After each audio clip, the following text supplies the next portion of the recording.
Hello guys, ഇന്ന് എൻ്റെ first long drive ആണ് കേട്ടോ. കോഴിക്കോട് നിന്ന് പാലക്കാട് കൽപ്പാത്തിയിലേക്കാണ്. പാലക്കാടിലെ തിരുവഴിയോട് എന്നുള്ള സ്ഥലത്തെത്തിയപ്പോഴാണ് ഞങ്ങൾ ബ്രേക്ക്ഫാസ്റ്റ് കഴിക്കാൻ നിർത്തിയത്. നല്ല മുരിഞ്ഞ മസാല ദോശ, പൂ പോലത്തെ ഇഡ്ഡലി, നീർ റോസ്റ്റ്, ഊത്തപ്പം, വട അടിപൊളിയായിരുന്നു കേട്ടോ. അങ്ങനെ ഞങ്ങൾ കൽപ്പാത്തിയിലെത്തി. കൽപ്പാത്തി പുഴേൻ്റെ തീരത്താണ് നമ്മൾ പോകുന്ന കൽപ്പാത്തി തേരുള്ളത്. സിനിമയിലൊക്കെ ഒരുപാട് കണ്ടിട്ടുണ്ടെങ്കിലും ഞാൻ ആദ്യമായിട്ടാണ് കേട്ടോ ഇവിടെ വരുന്നത്. അങ്ങനെ കുറച്ച് മുല്ലപ്പൂവൊക്കെ വാങ്ങി തലയിൽ വെച്ച് ഞങ്ങൾ അഗ്രഹാരത്തിൻ്റെ അടുത്തേക്ക് പോയി. ആ കാണുന്നതാണ് കൽപ്പാത്തിയിലെ രഥം. ഇന്നിവിടെ രഥോത്സവമാണ്. അപ്പോൾ അതിനു വേണ്ടി ഒരുക്കി വെച്ചിരിക്കുന്ന രഥങ്ങളാണിതൊക്കെ. നമ്മൾ പൃഥ്വിരാജിൻ്റെ പുതിയ മുഖം എന്ന പടത്തിലെ ഒരു ലൈൻസില്ലേ പാട്ടിൻ്റെ, കൽപ്പാത്തി തേരൊരുങ്ങിയത് പറഞ്ഞിട്ടുള്ളത്, ആ തേരാണ് കേട്ടോ ഈ ഒരുങ്ങി നിൽക്കുന്നത്. അങ്ങനെ അതിലൂടെയൊക്കെ ഇങ്ങനെ നടന്ന സമയത്താണ് കുറച്ച് കാര്യങ്ങളൊക്കെ മനസ്സിലായത്. ഇവിടെ 5 അമ്പലങ്ങളാണ് ഉള്ളത്. 18 ഗ്രാമങ്ങൾ കൂടിച്ചേർന്ന് ആഘോഷിക്കുന്ന ഉത്സവമാണ് ഈ കൽപ്പാത്തിയിലെ രഥോത്സവം. അങ്ങനെ ഇവിടെ പ്രധാനമായിട്ട് കുറേ കാര്യങ്ങളൊക്കെ ഉണ്ട്. എനിക്കിവിടെ എന്തായാലും കാണാൻ ഏറ്റവും ആഗ്രഹമുള്ളത് ഈ അഗ്രഹാരങ്ങൾ തന്നെയാണ് കേട്ടോ. ഇതൊക്കെ നമ്മൾ ഒരുപാട് മൂവീസിൽ കണ്ടതാണ്.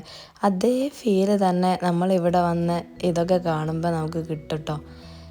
ഈ കോലമിട്ട് പരസ്പരം ഒട്ടിച്ച് വെച്ച ഈ വീടുകൾ കാണാൻ തന്നെ ഭയങ്കര ഭംഗിയാണ്. പിന്നെ ഇവിടെ നിന്ന് മസ്റ്റായിട്ട് ട്രൈ ചെയ്യേണ്ട കുറച്ച് ഫുഡ് ഐറ്റംസാണ് കൽപ്പാത്തി രഥോത്സവ സദ്യ. 2 കൂട്ടം പായസമൊക്കെ ഉണ്ട്. പിന്നെ പൊന്നുമാമിയുടെ കണ്ണിമാങ്ങ അച്ചാർ, പിന്നെ കൽപ്പാത്തി സ്പെഷ്യൽ ഫിൽറ്റർ കോഫി, പിന്നെ അരി കൊണ്ടുണ്ടാക്കിയ ഒരു പ്രത്യേകതരം മുറുക്ക്. അങ്ങനെ ഇതൊക്കെ ഞങ്ങൾ വാങ്ങിച്ച് കയ്യിൽ വെച്ചിട്ടുണ്ട്. പിന്നെ ഇതൊക്കെ ഉത്സവത്തോടനുബന്ധിച്ചുള്ള ഇവിടെയുള്ള കുറേ കടകളൊക്കെ വന്നിട്ടുണ്ട്. അവിടെ പോയി മൈലാഞ്ചിയൊക്കെ ഇട്ട് പിന്നെ ഇങ്ങനെ നടക്കുമ്പോഴാണ് ഈ മാല ഷോപ്പ് കണ്ടത്.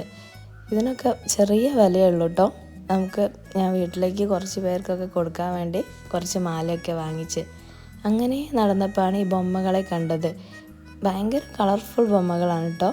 ഇതൊരു സിന്ദൂര കടയാണ്. അപ്പോൾ അവിടുന്ന് കുറച്ച് സിന്ദൂരം വാങ്ങി.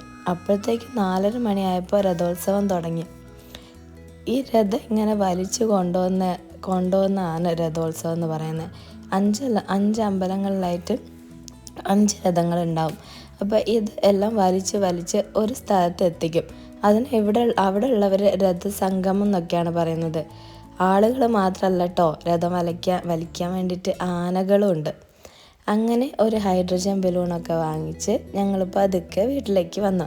അങ്ങനെ എൻ്റെ ഫസ്റ്റ് ലോങ് ഡ്രൈവ് സക്സസ് ആയി. Please support and subscribe.